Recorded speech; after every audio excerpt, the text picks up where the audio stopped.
আসসালামু আলাইকুম। আজকে আপনাদের দেখাবো সন্ধ্যার নাস্তায় কিভাবে মজাদার ভেজিটেবল চিকেন রোল তৈরি করা যায়।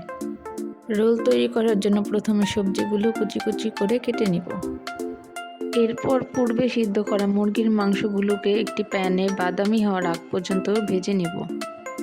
এরপর একটি প্যানে সবজিগুলোকে সিদ্ধ করে নিয়ে পানি ঝরিয়ে নেব।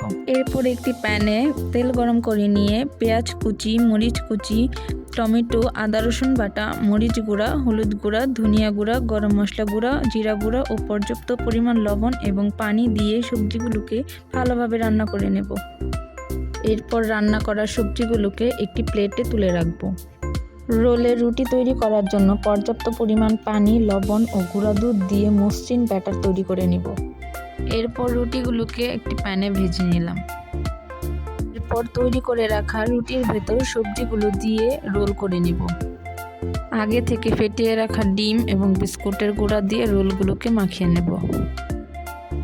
এরপর একটি প্যানে তেল গরম করে রোলগুলোকে বাদামি হওয়ার আগ পর্যন্ত ভেজে নেব। এই তো তৈরি হয়ে গেল আমার সুস্বাদু ভেজিটেবল চিকেন রোল।